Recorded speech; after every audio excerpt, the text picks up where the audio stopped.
Working on Battle for Middle-earth 2 is really cool because it goes into new places in the fiction. So you've got the war in the north, new locations, new creatures, new heroes. So we've unlocked the fiction in a way that is just terrific for the people working on the team who are passionate about Lord of the Rings and for consumers as well. The most fun part for me was deciding, all right, what characters from Lord of the Rings can we put in this game and what cool stuff can they do? It gives us a little bit more freedom to add in our own ideas of what things are supposed to look like. So we try to keep them in the same universe, in the same world. If you look at, say for example, the mountain giant, we tried to design him to look something like something that would be related to the troll, or used the similar look, the same anatomy style, but still give it its own life. The Lord of the Rings fans are going to get to see a whole new land, a whole new battle, and we're going to take them along through a story that leads you through this. And the cinematics are a part of that, additive with the game. You're going to move along through a story that has dramatic build and content. It was a real joy trying to sell Tom Bombadil. The day we showed him in our Leeds meeting, he gets summoned, there's banjo music, he starts singing, running around, kicking butt, and everybody just busted out laughing. It's very exciting when you see the ruined city of Fornost come to life in front of you, when you can go to Dol Guldur, the fortress that Sauron had up in Mirkwood, and actually see it. It's a visualization of something that's never been visualized in a game or on film. We had Galadriel cast this tornado, and it just starts whipping units around and flying them all over the map. That is going to be fun to play with right there. So this time we've got dragons that we didn't have last time and that you didn't see in the movie. We've also got key characters from the books like Dane and Gloin and Glorfindel that weren't really in the movies but are really important to the book. So it's fun having those kind of heroes to play with this time. I think War of the Ring mode will really appeal to Lord of the Rings fans. It's 38 total territories. All the territories that are in the single-player campaign are represented in our mode. All the great missions and battles from the first game and from the movies like Helm's Deep and Minas Tirith are available there. Our studio has a monthly studio project review, and that was really the first time that we showed our fortress building mechanic, where you could customize fortresses and you could pull out walls and you could really build something pretty unique. And one of the EPs was just like, wow. He's like, that was awesome. When we decide to create a level or a mission in the game, the first thing we do is determine where it's going to fit in the story. We decide what our campaign story arc is going to be, and we spend a lot of time crafting that. We pick a point in the story that we think is going to make a fun level. And then we take that point and we create a real short synopsis of what it might be. Let's say Mordor attacks a town on a river in Dwarven territory. And so that would be our Kelduin mission. In that point, we give it off to one of our designers. And what he does is he takes it and he writes out an entire mission battle plan. And that includes, okay, what kind of units are we going to put in here? What kind of structures? What kind of terrain do we have? Time of day? What kind of powers is Mordor going to use against us? Are they going to use the Eye of Sauron or the Rain of Fire? And then he lays out the map. He draws it out. And then once he has that sorted out, he creates a mission outline, the emotional beats of the mission. When you start off the mission, the town's already under attack and it's already on fire, and you have to find all of your friends in the midst of all this fire, gather a strong force of dwarves, move on, create a base, and then attack the beach and assault the Mordor base. And so we go through a number of iterations. Once he comes up with a basic concept, we have to decide, all right, well, where does Navy fit in? Or, do we get to use artillery, or are we just getting bombarded the whole time and have to attack them with cavalry? And we spend a lot of time iterating and going over this. And once we're done with the battle plan, he gets to jump right into World Builder. We have artists making specific art for the mission, engineers giving us unique gameplay elements, just scripting out everything. So the dwarves are where they're supposed to be, the artillery is attacking us when it needs to be. And we spend a long time just making sure that that's iterated to perfection. Motion capture is a process where we capture the movements of a real human being and incorporate them onto a 3D character model for the game. As we take an actor and we put them into a suit that has markers at different points of the body. And they have cameras surrounding a stage floor, and the actor will take direction from, in this case, me. I'm the director for motion capture, and we have him perform the moves that we want the character to do in the game. And the cameras pick up those motions, send the information into a computer, and we can pull that data out and apply it to whatever character we want. We can use the same actor to be a dwarf, or for an elf, or for a mountain giant. So one of the units that we used motion capture for this time around was the mountain giant. And the actor we used is a guy named Paul Lazenby, and he's the kickboxing champion of Canada. So he was a really big, tough guy, and so we said this guy's perfect to be our mountain giant. And some of the stuff that went on the studio was great. I had a lot of fun working with him as a director and getting him to get into the role of the mountain giant. So when we got early on shooting his moves, we had him, punching at the air and doing the moves we wanted him to do, but it wasn't giving us the impact we wanted. So we got guys come out with big pads to give him targets so we could see that motion of him impacting with something. So we had this kickboxing champion from Canada, and these motion capture computer geek guys with with pads, and they're flying all over the studio while this guy's crashing into him. We even had one of our own producers get up there with the pad, and he got knocked around quite a bit, but it was a lot of fun, and we got some really cool motions out of that.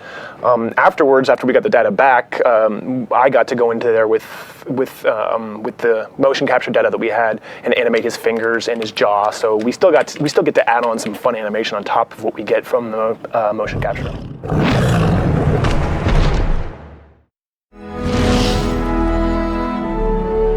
Part of what we're doing this year that's really significantly different is really working at the emotion of telling a story, because people haven't been to this northern land, in the theaters, and we're now, creating a whole new look of a new place. And so each cinematic is moving that story along, and they're all unique in their own ways.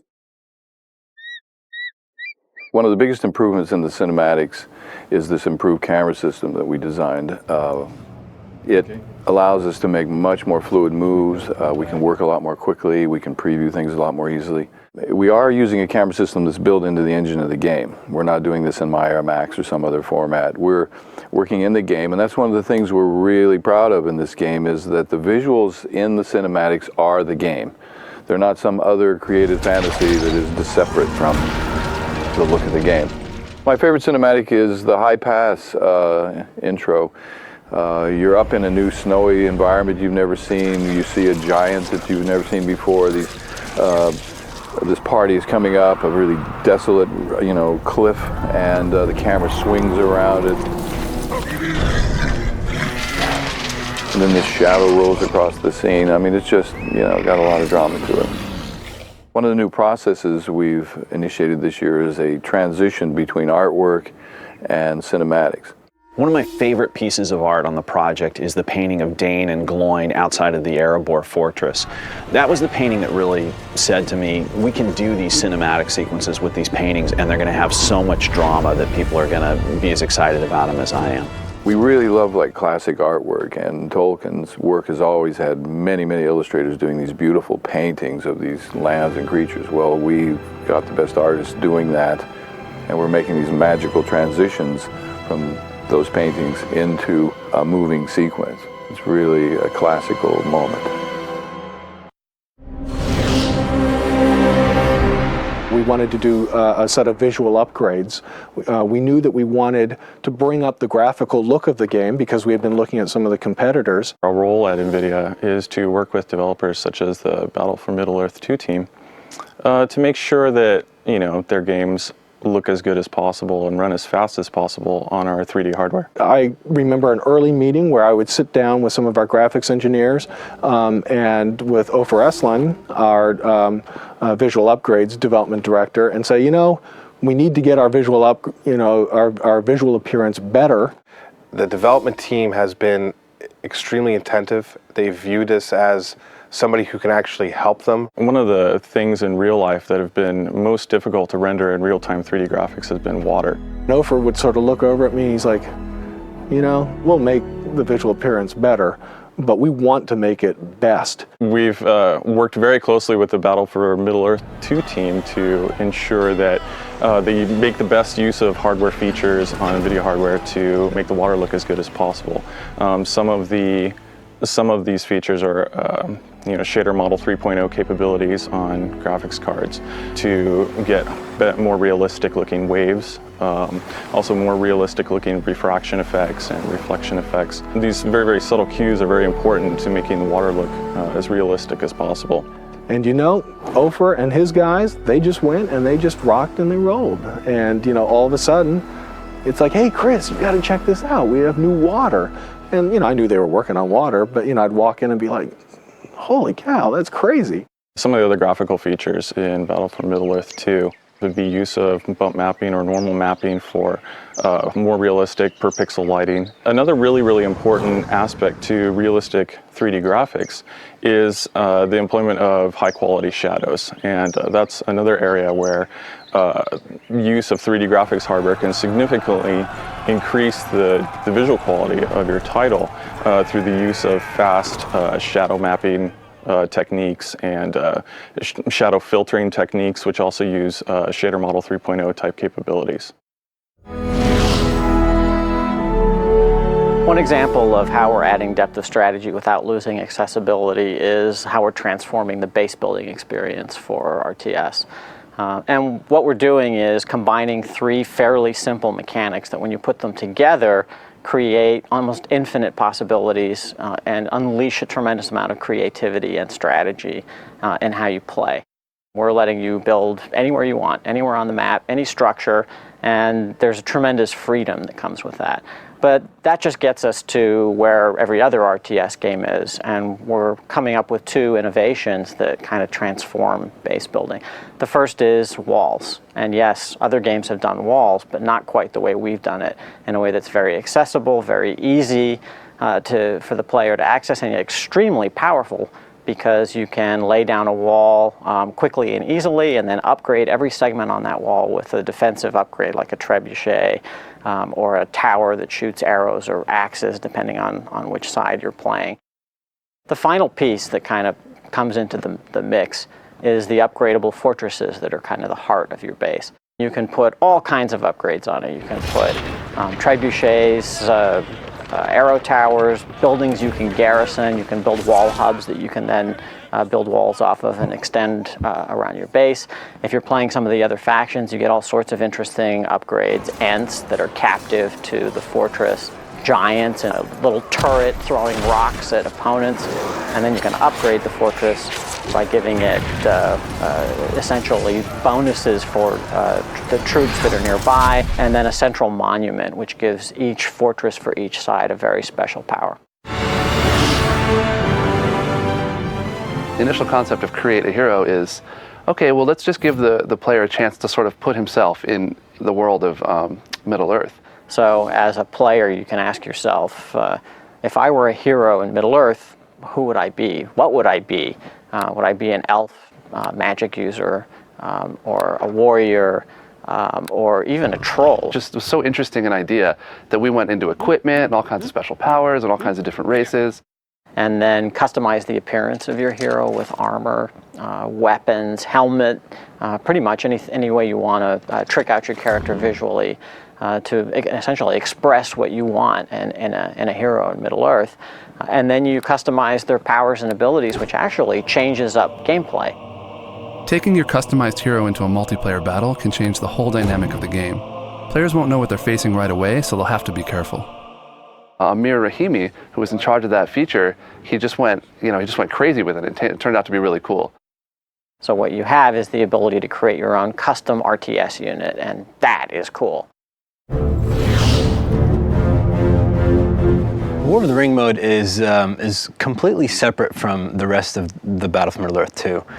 It's entirely turn-based, so it plays out a lot like Risk, the board game.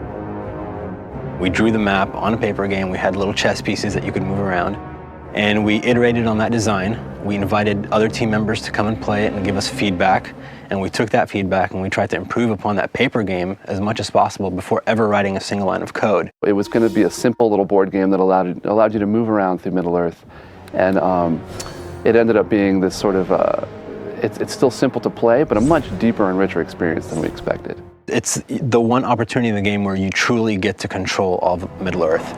The entire world is split up into 38 territories, and your overall goal is to move from one territory to the next in an attempt to defeat your enemy. And the first person to kind of conquer all of Middle-earth wins. And you can do things like build structures, build up your armies, move your heroes throughout every turn. The real exciting part about the game is that you can fight either in an auto-resolve fashion where it just takes 5 seconds to determine who the winner is, or you can actually dive down into the map that's associated with that territory. So if you were fighting Mirkwood, a territory that was never seen in the films, you can, and you actually fight an RTS battle in the Mirkwood levels. In multiplayer mode, these games can last weeks online, and we're very excited about that.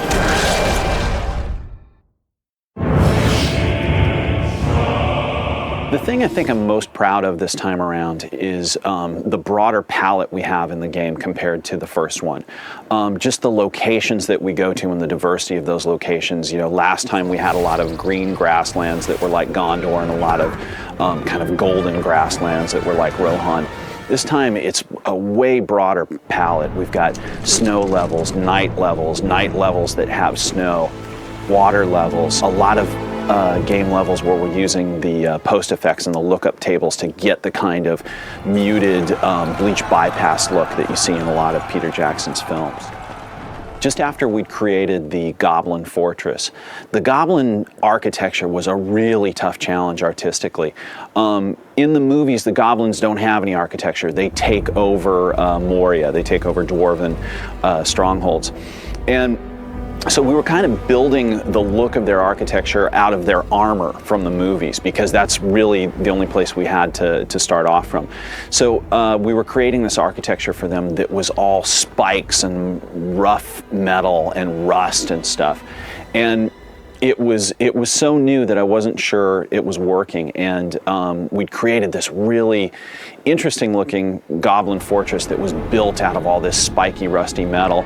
And my worry was just that it was so wild that people wouldn't feel that it fit into the world of Gondor and Rohan. And then as soon as people started seeing the game, the first thing that they keyed on was what a cool fortress that was, and how it had this big rusty metal dragon rising up through the center of it. And that's when I knew we were onto something.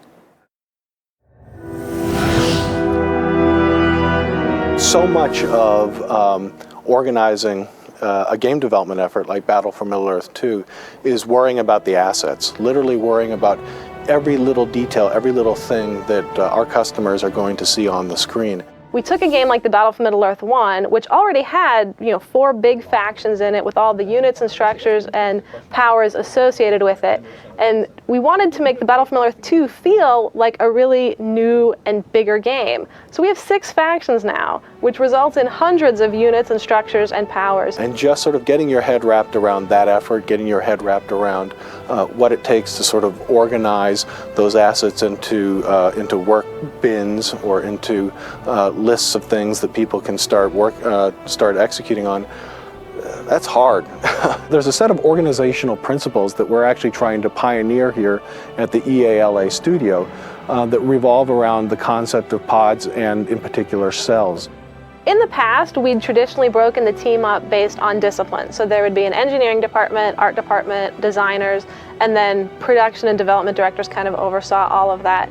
This year, we focused more on a feature-based approach. So we would take a specific feature of the game, like all the units and structures, the create a hero, the user interface, and we take anybody who had to work on that, whether it was an engineer, artist, or designer, and we have them all working together in a group under one manager. So you look at something like create a hero. That's a meaty feature that you'll find in Battle for Middle-earth 2.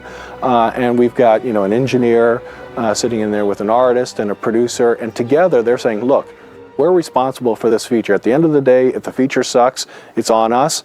If the feature's great, it's on us. They know that they're empowered to make that feature as cool and as kick-ass as it can be. It was really interesting how I got involved with EA. It was kind of on a whim, in a way. I bought Battle for Middle-earth 1, was really excited about it, started playing online, liked the whole ladder setup, hit up a couple communities and realized there wasn't a tournament site.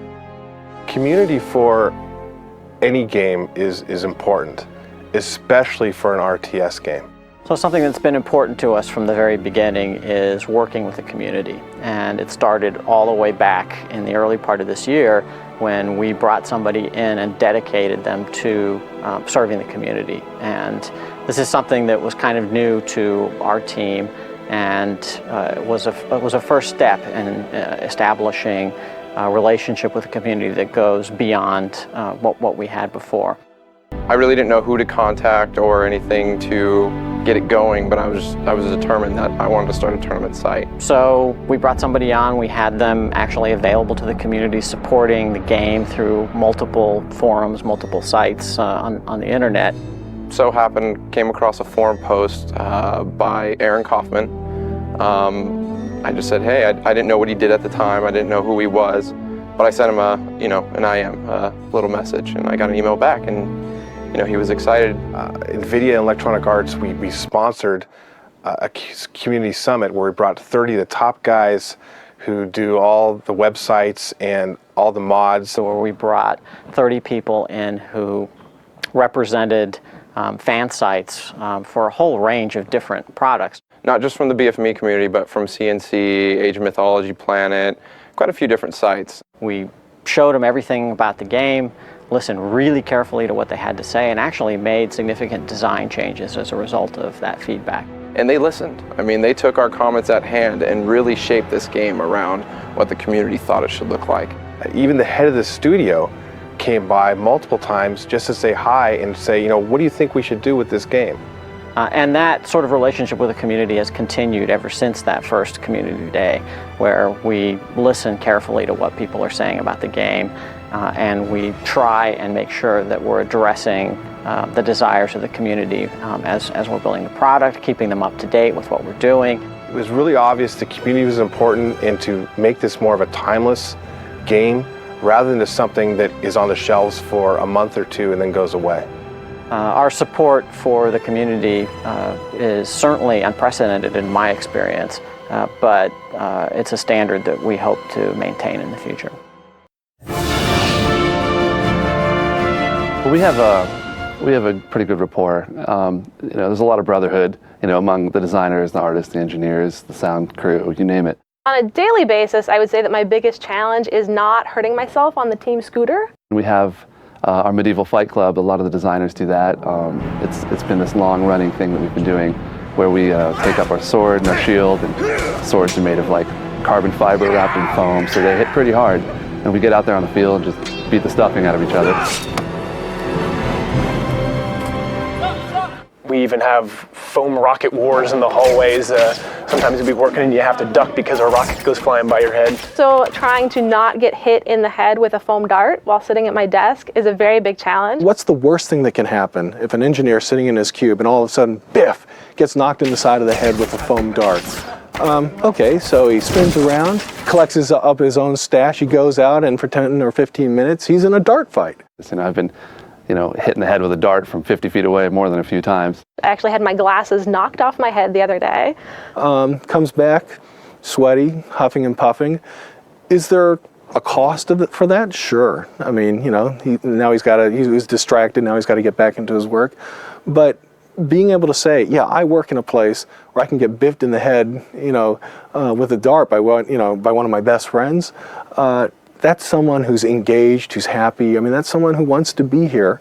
And I think that really describes a lot of us. I think that really describes exactly the sort of work environment that a lot of people in the game industry are thirsty for and want to pursue.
This way. Vicious.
of us. You'll pay for this. Ya bullies!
Hi, this is Matt Britton. I'm the art director on Battle for Middle-earth 2. We're going to take a look at some of our concept art.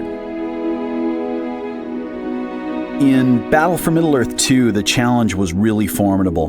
We're taking beloved characters like King Dane, Tom Bombadil, and Glorfindel, and we send them into battle at dramatic locations like Sauron's fortress at Dol Guldur and the mountain city of Erebor. All of this had to be true to the visual style of the cinematic trilogy, despite the fact that these characters and locations never appeared in those films.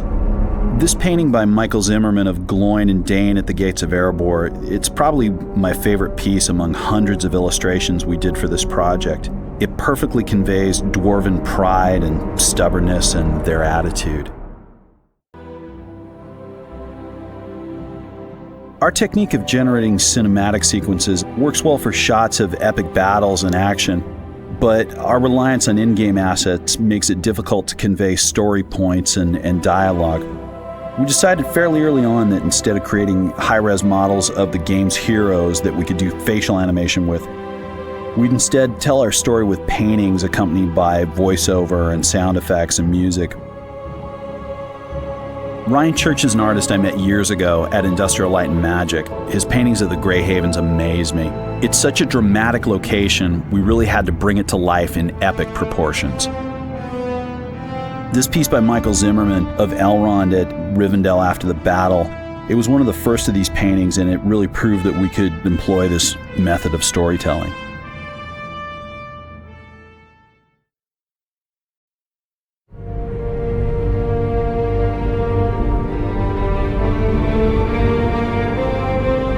Blue Mountains map is a fun mix of indoor and outdoor sections.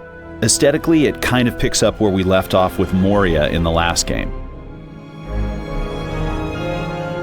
Erebor and Dale are described in a lot of detail in the Lord of the Rings books, so we had a lot of fiction to work from compared to some of the other environments. The buildings we created for Dale are architecturally similar to those you see in Bree in the movie trilogy. They have post and beam construction with tiled roofs.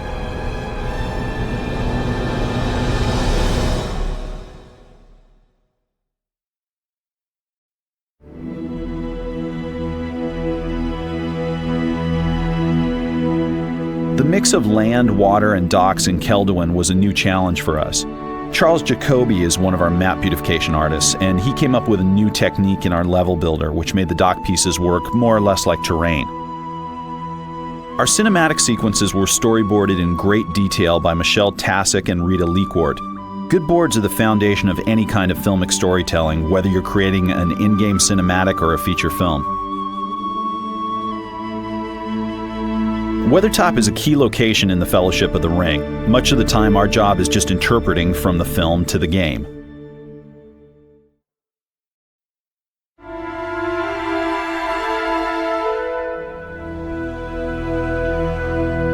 The High Pass level is a maze-like snow map. It's really different from anything we had in the original game. We saw a lot of Mordor in the film trilogy, so in the game we just try to be as faithful to that look as possible. Creatively, Dol Guldur is one of the most ambitious levels in the game. It's Sauron's fortress in Mirkwood, so the look we came up with is intentionally very reminiscent of Mordor.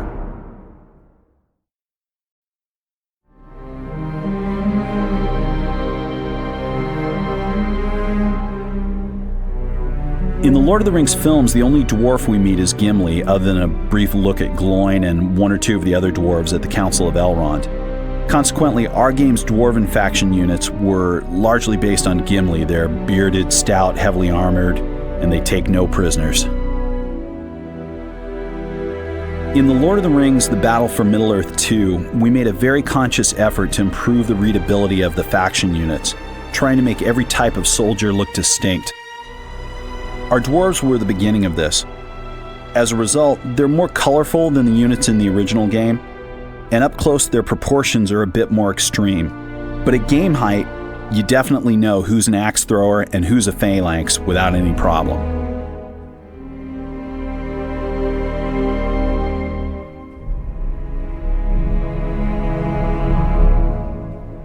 The dwarven architecture in the game is entirely based on the look of the Mines of Moria in the Fellowship of the Ring.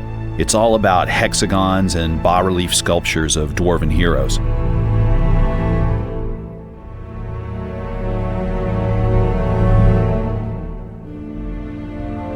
The elves have the greatest variety of outfits in the films. Gossamer fabrics in their homelands, functional uniforms at the Battle of Helm's Deep, and more elaborate armor at the Battle of the Last Alliance. With this wealth of visual material to start from, designing the elven faction units was easier than some of the others.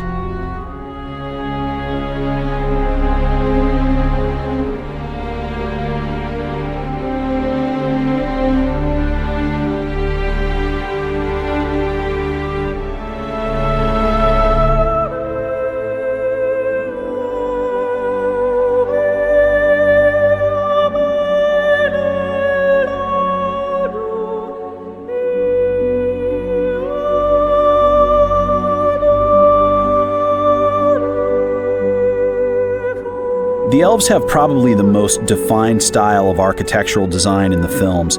Each brick and shingle of every elven faction structure we created came directly from one of the movie set buildings in Rivendell, Lothlorien, or the Grey Havens.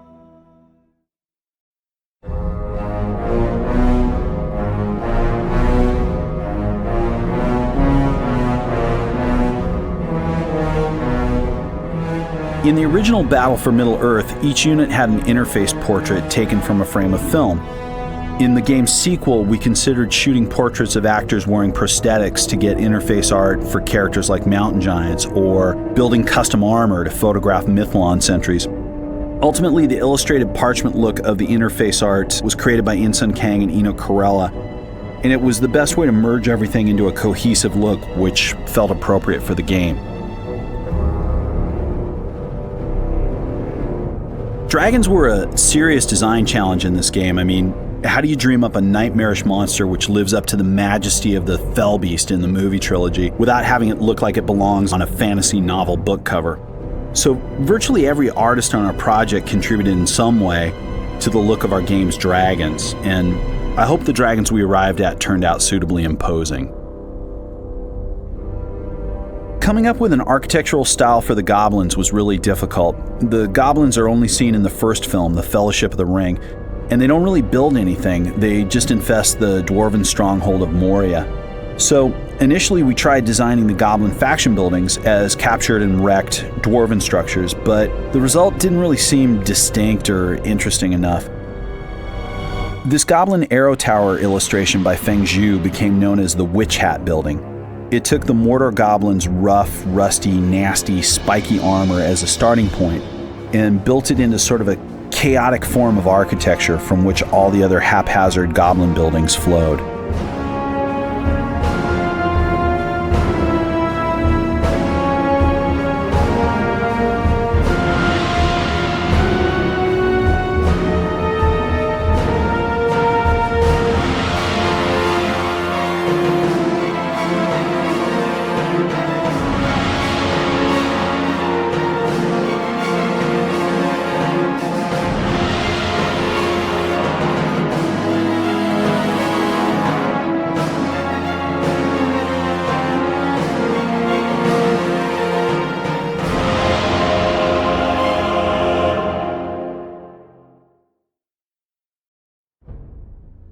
Color keys were an important part of the initial art process. Some of the settings, like the Shire and Minas Morgul, were visually established by the films, but many of the game's locations, like Keldwyn and Dol Guldur, were interpreted entirely from Tolkien's fiction. Tim Williams painted nearly all these color keys, which were the first step in this interpretation, defining mood and color and lighting for everyone in the game's environments.